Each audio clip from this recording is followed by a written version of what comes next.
The war with Iran didn't begin with a declaration, it began with ships that were already there. Sunday, 3:44 a.m., Persian Gulf, 180 nautical miles southeast of the Strait of Hormuz. USS Dwight D. Eisenhower Carrier Strike Group had been holding this position for 9 days, not transiting, not conducting freedom of navigation operations, holding. Flight deck at 10-minute launch status. Vertical launch cells loaded to capacity. Escorts fanned into their combat spread.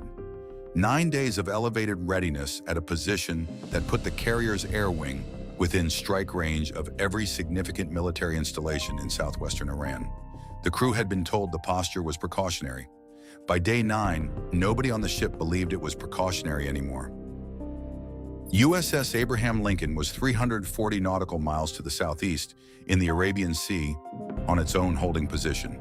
2 carriers, 2 strike groups, combined air wing of 148 aircraft, Tomahawk inventories across the combined escort screens, sufficient to strike 400 separate targets in a single salvo without a reload. The positioning hadn't happened overnight, had been building for 3 weeks through a series of movements that individually looked like routine redeployments and collectively formed a pre-war positioning architecture that experienced naval analysts were documenting with increasing urgency in publications that official spokesmen were declining to confirm or deny. Each ship had repositioned quietly. Each escort had joined the formation without announcement. Each submarine had moved to its assigned patrol box without a press release or a congressional notification that would have made the movement visible in a way neither government wanted it visible yet. When the war began at 4:17 a.m. on Sunday, the fleet was not reacting to the opening move. The fleet had been waiting for it. The difference between a fleet that reacts and a fleet that waits is the difference between the response time being measured in hours and the response time being measured in minutes. On this Sunday morning, it was measured in 9. The opening move came from Bandar Abbas. 12 Iranian Shahed 136 loitering munitions launched from 3 positions along the northern Gulf Coast, targeting the American logistics infrastructure at Udeid Air Base in Qatar. The Shahed 136 is a slow weapon, 185 kilometers per hour, 50-kilogram warhead, recognizable radar cross-section. Against an unalerted defense, it is effective. Against a base that had been at force protection condition, Charlie, for 11 days, with every available Patriot battery operational and crews at stations, it was a targeting exercise. 9 of the 12 were destroyed by Patriot PAC-3 interceptors before crossing the base perimeter. 2 were defeated by failing CIWS at the outer security layer. 1 impacted a fuel storage structure at the base perimeter, producing a fire that was controlled in 40 minutes with no casualties. The opening strike that was supposed to demonstrate Iranian reach had demonstrated instead the limits of that reach against a fully prepared American air defense posture. The Iranian missile batteries that had launched the Shahed attack were identified by American signals intelligence within 90 seconds of the first launch detection. Not estimated. Identified issued precise coordinates, battery configuration, crew count from overhead surveillance that had been tracking these positions for 6 days waiting for exactly this moment. The targeting package had been pre-built and approved. USS Baton's F-35B aircraft were already airborne on the combat air patrol rotation. The strike order came through the chain at 4:22 a.m. The first GBU-53B Stormbreaker released at 4:31 a.m. All 3 launch positions were destroyed before the Patriot batteries at Al Udeid had finished their post-engagement system resets. What's your call? Type A if the U.S. should limit the initial response to the launch sites only and wait for Iranian next move. Type B if this is the moment to go after the broader Iranian military infrastructure simultaneously. Drop your answer below. The question that every analyst, every intelligence officer, and every admiral in the region had been asking for 3 weeks was the same question. When Iran fires first, how much of their fleet is actually ready? The answer that American signals intelligence had built over 3 weeks of continuous collection was not the answer Iranian state media had been broadcasting. IRIN, the Islamic Republic of Iran Navy, had 34 surface combatants on its official order of battle. On the morning the war began, 19 of those vessels were confirmed operational. The other 15 were in various states of maintenance, fuel shortage, or crew absence that made them unavailable for immediate deployment. The gap between the published order of battle and the operational reality was significant and had been growing for years under the weight of sanctions that constrained spare parts acquisition, fuel procurement, and the retention of experienced technical crew members who could keep aging Western origin platforms running.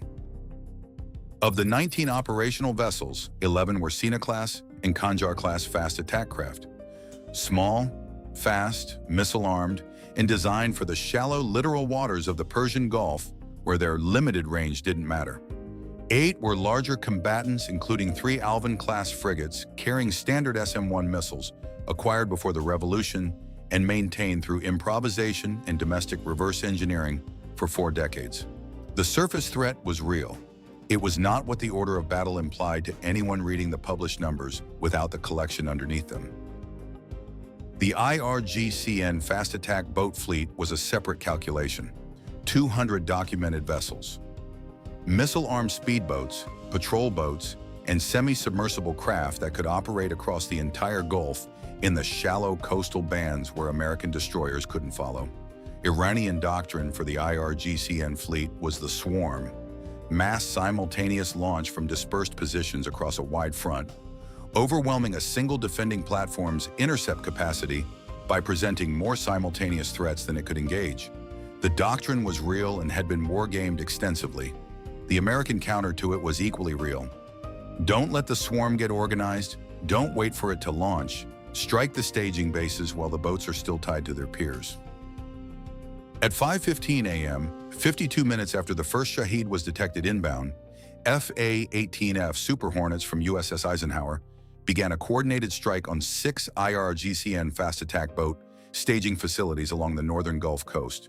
The facilities at Bandar Linge, Abu Musa Island, and Keshma Island received the heaviest attention. JSO glide bombs against the pier infrastructure and covered boat storage buildings.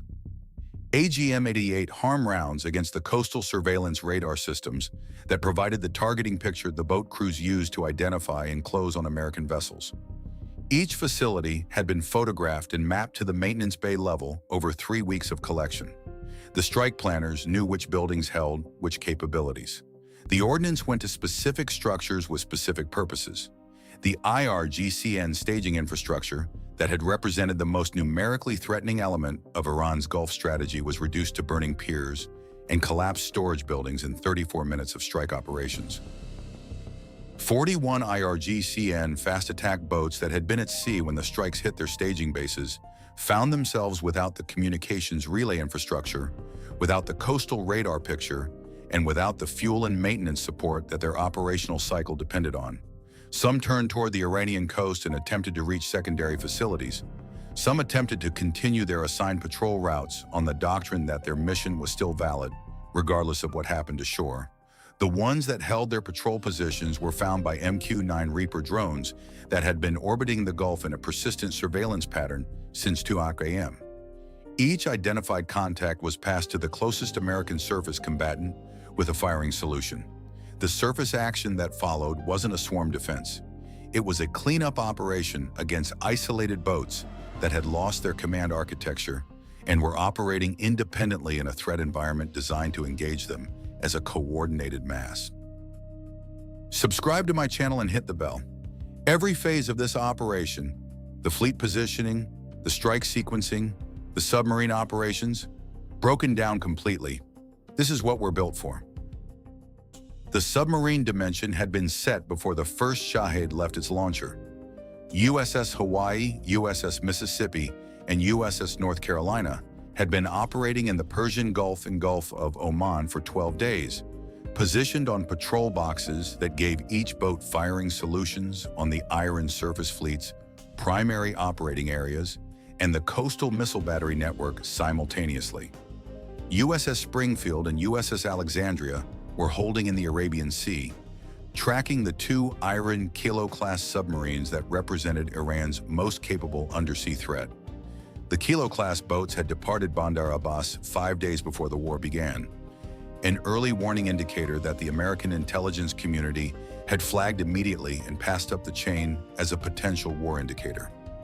Both kilos had been under continuous American passive sonar coverage since 18 hours after their departure. At 4:45 a.m., 28 minutes into the engagement, USS Springfield detected Kilo-class submarine IRIS Eunice attempting to reposition toward a firing solution on USS Abraham Lincoln. The Yuns had been holding a patrol position 80 nautical miles south of the strait for 4 days. The repositioning maneuver, accelerating to 8 knots and turning northwest, was detectable and was detected immediately. Springfield had been tracking the Yuns at passive sonar ranges that the Iranian crew would not have believed possible if told. The repositioning brought the Yuns inside the engagement criteria established in Springfield's pre-patrol orders. Springfield fired 2 Mark 48 ADCAP torpedoes at 4:47 a.m. The first torpedo impacted the Yuns at 5:09 a.m. The submarine did not surface. IRIN lost its most capable undersea asset 22 minutes into the naval engagement before it had fired a single weapon. The second kilo, IRIS Tariq, was tracking the situation from its patrol box 60 miles to the east. The Tariq's commanding officer had heard the torpedo run on passive sonar, had correctly assessed that the Yuns was gone, and had immediately reduced speed to 2 knots and gone to ultra-quiet mode. The commanding officer was experienced and made the tactically correct decision. It wasn't enough. USS Alexandria had been holding a firing solution on the Tariq for 9 days. 2 knots silent running in ultra-quiet mode does not defeat passive sonar held by a Virginia-class submarine from 4,000 yards. The Tariq was still being tracked at 5:14 a.m. when Alexandria received the order to hold fire pending diplomatic assessment of the submarine's continued threat posture. The order to hold was reviewed and reissued every 6 hours. The Tariq remained in its patrol box, going nowhere, tracked continuously, unable to threaten anything without being destroyed inside the time it would take to generate a firing solution. It was the most complete defeat possible without firing a torpedo. A submarine rendered operationally irrelevant by an opponent it couldn't find, couldn't evade, and couldn't threaten. What would you do as the IRIN fleet commander at 5:30 a.m.?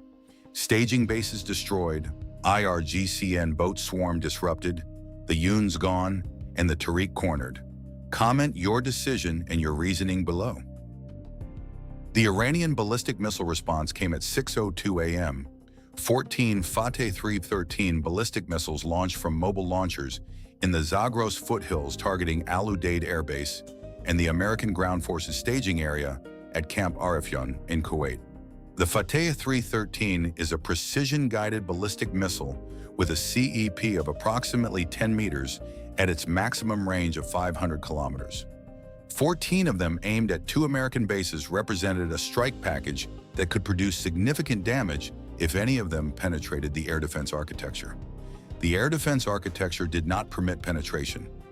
8 missiles were intercepted by THAAD batteries operating from fixed sites in Qatar and Kuwait. 4 were intercepted by Patriot PAC-3 missiles. 2 were defeated by the SM-3 Block 2A missiles fired by USS Bunker Hill, operating in the Gulf of Oman. The first use of a sea-based ballistic missile defense intercept in a live combat engagement in the Gulf. 0 warheads reached their targets. 0 American casualties from the ballistic strike.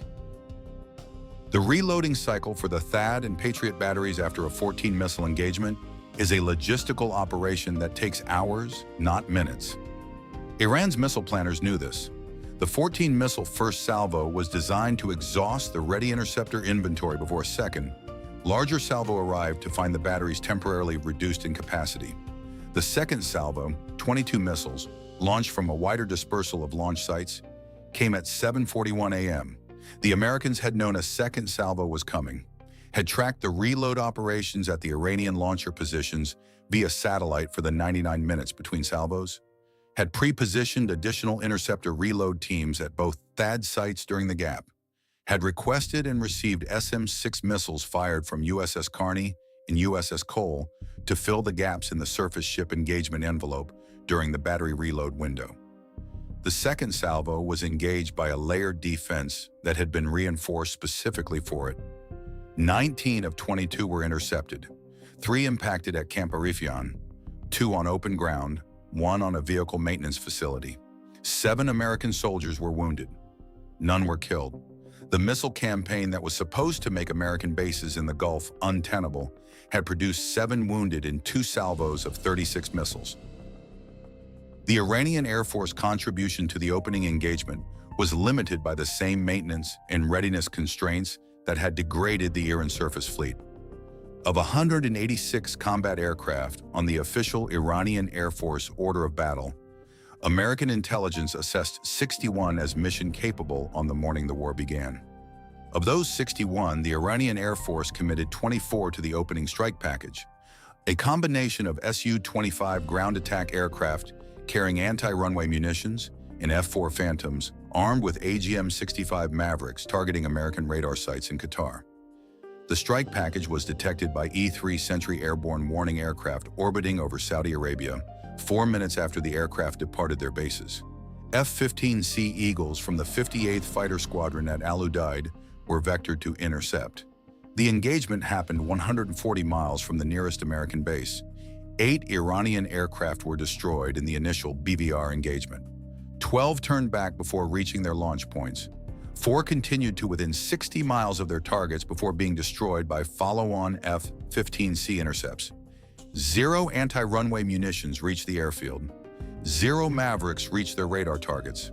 The Iranian Air Force that had been maintained at significant cost through decades of sanctions had contributed nothing to the opening day's operational outcome except a casualty list. Don't miss the follow-up breakdown on the second day's operations and what Iran's remaining options looked like after the opening engagement closed. Subscribe to my channel and hit the bell.